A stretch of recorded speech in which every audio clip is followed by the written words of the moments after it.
Ondo Finance is a crypto project that is tokenizing real-world assets like US Treasuries, and they already have several $100 million of tokenized assets. Today's video is an overview of Ondo. We'll talk about what Ondo is and what their different products are, how to use Ondo. We'll go through the tokenomics of Ondo's new Ondo token, and then finally we'll talk about some risks and opportunities with Ondo Finance. Welcome back to Dynamo DeFi. My name is Patrick. As a reminder, nothing in this video is financial advice, and it's not an endorsement or suggestion that you buy any particular cryptocurrency. You should still do your own research. Now, let's get into the video. To start, let's talk about what exactly Ondo Finance is and where it fits within the realm of cryptocurrency projects. This is their website, and you can see that they brand themselves as institutional grade finance now on-chain. And one thing that's important to note here that we'll see as we go through Ondo Finance's projects is that if you're used to using DeFi projects, then Ondo will have some aspects that are very familiar, such as earning yield on-chain. However, it has other aspects that may be unfamiliar, such as the fact that you have to KYC to use their products and the fact that they have a laser focused on regulatory compliance. And that might offend some of your sensibilities if you're very into the idea of everything being permissionless and decentralized. However, keep in mind when they're offering tokenization of real world assets, then they kind of have to comply by all necessary laws and regulations. So let's look at what exactly those products are. To start, we'll look at this one in the middle. This is OUSG, Tokenized US Treasuries. So this basically allows you to earn yield from US Treasuries on-chain. It's their largest product. It has 4.69% APY, and it currently has over $100 million of TVL, $117 million of TVL to be exact. Their other product that also has substantial TVL is USDY. And if you watched my video on Mantle, then you've probably already heard of USDY. USDY is a stablecoin like USDT or USDC. However, it is backed by US Treasuries, and you can earn yield via those US Treasuries on USDY. So that is pretty powerful, and we'll talk about this more later, but I think that that is going to be a pretty compelling offering for why people would use this stablecoin over another stablecoin that doesn't earn yield, right? You earn yield in your bank account, you earn yield on other assets. Wouldn't you want to earn yield on your stablecoins that are sitting in your wallet? And this is a really, really huge opportunity, and this is part of what attracted me to researching Ondo.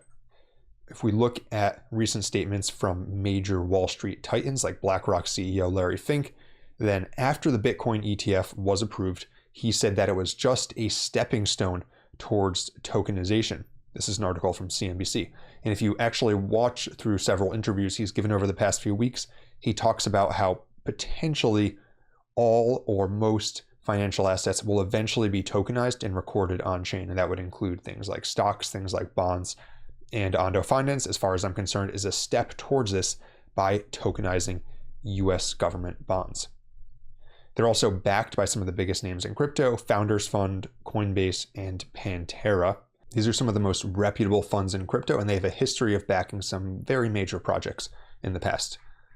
Another protocol that Ondo Finance launched is known as Flux Protocol. This is a decentralized lending protocol for borrowing and lending on-chain. It's actually a fork of Compound. However, it's designed to honor transfer restrictions from permission tokens. That means that it rounds out Ondo's suite of products to provide a full on-chain experience for various tokenized assets. Because Flux Protocol functions more as a traditional DeFi protocol, you can actually use it and access some of their yields, even if you're not KYCing. And you can see here they have pretty solid yields, nearly 5% or at least over 4% on major stablecoins like DAI, FRAX, USDC, and USDT. However, to actually borrow on their platform, you will need to hold some of their OUSG, their tokenized treasuries. If we look at the growth of Ondo Finance to date, then we can see that since launching at the start of 2023, they managed to accumulate almost $200 million of total value locked, and it actually was over $200 million at its peak back in October and November. And if you look at where this sits in the landscape of all protocols for tokenizing real-world assets, it is currently the third largest by total value locked, after MakerDAO's real-world assets and after STUSDT. To dive into Ondo's products a little more, the largest one, again, is the OUSG. Ondo short-term US government treasuries. There's over $100 million deposited in this, and you can see here that basically it provides exposure to an ETF of short-term US treasuries. Most of the portfolio is in the iShares Short Treasury Bond ETF, ticker SHV, on the NASDAQ. And it's available on Ethereum, Polygon, and most recently, Solana. And if you don't know anything about US Treasuries, then widely considered to be one of, if not the safest assets in finance. As you can see here, it's considered ultra low risk. And now keep in mind, you are adding some additional risk because you are using this via a crypto application. However, if you are holding assets in crypto, then this provides pretty solid yield, and the yield itself is considered, generally speaking, to be pretty safe because the US government would have to default in order for you to not get the yield. You can see some more stats about the exact on-chain addresses as well as ETF details on this page. One thing to note here is that because this is fully regulatory compliant, they have a minimum subscription amount of 100,000 USDC. So this is maybe not going to be ideal for most DeFi users. However, it's still, in my view, a very interesting protocol, and it's a sign of the movement towards tokenizing real-world assets on-chain. Another product they have that might be more interesting to some of you is they have their stablecoin Ondo US dollar yield token, also known as USDY. And this is branded as stable, high-quality yield for everyone. And I'm going to editorialize a little here, but the way I'm viewing this is that actually depositing into the treasuries, that's really for whales, right? That's for people who are willing to throw 100,000 USDC into something like this. The USDY is more for everyone else. It's for the rest of us who just want to earn some yield on our stablecoins. And unfortunately, this is restricted from US entities. However, there are still ways you can access USDY on chain. And USDY, again, is a stablecoin that is backed by a blend of US Treasuries and bank deposits portfolios that is earning over 5% APY right now.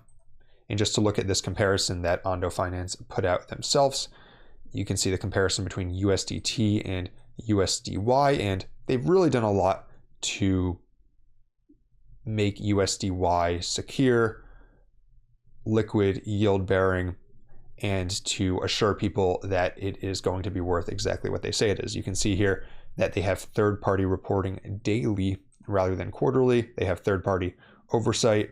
They're fully regulatory compliant. They pay yield. They hold reserves in a separate company, and it's backed by US Treasuries. So I think USDY is pretty cool. In a second, when I talk about how to use the protocol, I'll talk about how you can actually access USDY if you want to. Another interesting Ondo Finance project is OMMF, or Ondo US Money Markets. And really interesting, again, this is just taking another ultra low risk investment and bring it on chain, allowing people to deposit. And when this becomes accessible, I think that this could also be popular. And so how exactly can you use Ondo Finance? Again, US Treasuries, that has a very high minimum buy-in. Money markets is coming soon and also is going to have a very high minimum subscription size. However, USDY, which happens to offer the best yield, is easily available. They do have KYC and geographic requirements to buy USDY directly. However, USDY is also available on Mantle. Some of you might remember that I did that full overview of Mantle Network recently and talked about the fact that Mantle is focused on bringing yield-bearing assets onto their chain. They have a yield-bearing liquid staked version of ETH that they're building their DeFi around, and they are also incorporating USDY heavily into the DeFi on their chain. And so if you bridge over to Mantle, I'll link my guide down in the description, then you can see here on the top exchange on Mantle, Agni, and there's other exchanges as well. There's also Merchant Mo and a few others. But if you look at these, you can see that USDY is actually one of the top traded tokens on here with over $500,000 in volume in 24 hours. And the TVL is relatively low on this one. However, if you go on chain and you want to start accumulating some USDY and you look at a few different dexes on here, then you should have ample places that you can actually purchase USDY on Mantle if you want exposure to it. Now let's talk about the tokenomics of Ondo Finance, because they just recently launched their Ondo token. If we hop over to CoinGecko, we can see that the price is currently around 27 to 28 cents, and this is changing rapidly. It's up 40% today. So by the time you see this video, could be higher, could be lower.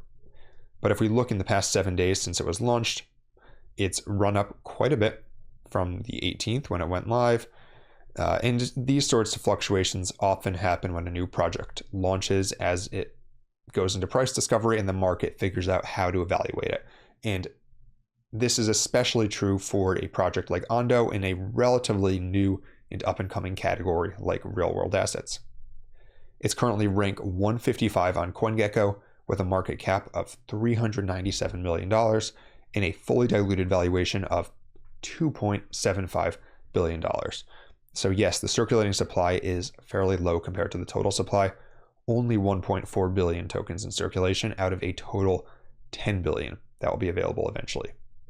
And for those of you wondering, this token is on the Ethereum network. If we dive into the token unlock schedule, as that's going to be very important to decide how much stock we should actually put into that fully diluted valuation, I'll hop over to token unlocks, and we can see that the next event, the token unlock event, where there will be 1.7 billion Ondo tokens unlocking, is actually not for 362 days.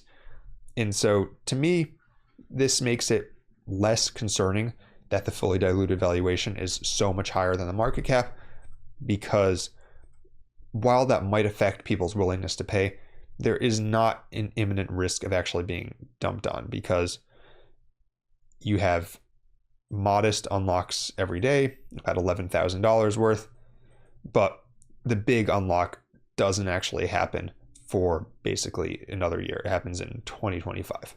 If we go over to Ondo's recent blog post, then we can see that Ondo token holders control Ondo DAO, and that gives them governance power over setting acceptable collateral, interest rate models, fees, and other parameters of Flux Finance, managing the treasury of Ondo and other assets, and then controlling Ondo emissions. And while that is some real governance power, and depending on how big Ondo gets, controlling things like interest rates and fees could be significant, that is not, for example, the ability to stake Ondo and earn a cut of protocol fees or other utilities within the application. Finally, let's talk about the risks and opportunities of Ondo. To go back to our quote from Larry Fink earlier about Bitcoin ETFs being a stepping stone towards tokenization, I think that tokenizing real-world assets is going to be one of the major trends in crypto, and possibly a major trend in finance overall over the next few years. And Ondo Finance, while it's just one company, is already pretty well positioned to be a significant player in that realm.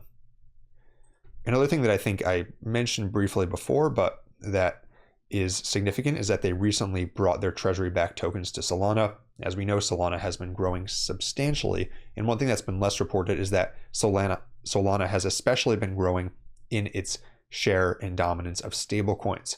If we look at Artemis, a platform for on-chain data, then we can see that the transfer volume of stablecoins on Solana has gone from basically non-existent, it was less than 1% market share 6 months ago, to now being the largest chain for stablecoin transfers, doing over $80 billion of stablecoin transfers every single month, surpassing both Ethereum and the Tron networks, which were previously the top two.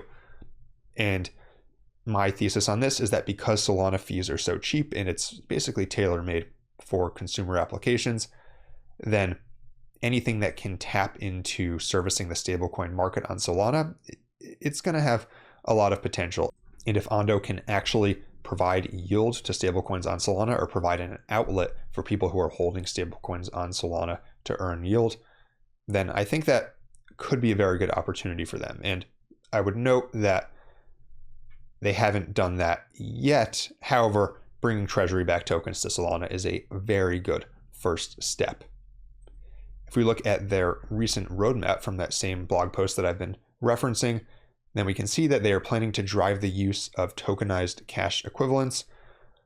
And so they've built the products to actually bring that yield on chain. There's virtually no risk of being diluted when you think about it, because the amount of US Treasuries that exist is so much larger than the amount of money that is in crypto. But they're building new products such as MUSD, which is a rebasing version of USDY on Mantle that will actually make it easier for people to use these various tokens in DeFi. They're also expanding to other public securities. There's over $100 trillion of publicly traded securities, and they're going to help to bring some more of them on-chain. And they definitely have a solid first mover advantage in terms of being one of the largest protocols for doing this already. And if you see those Wall Street people coming in, then again, Ondo has pretty solid first mover advantage. And then in their roadmap, they also tease that they have phase 3 RWAs and beyond, mentioning the many players, functions, and services that will be needed to bring RWAs on chain. However, they say that they can't say much about it yet, but seems like they have some other plans in store for this.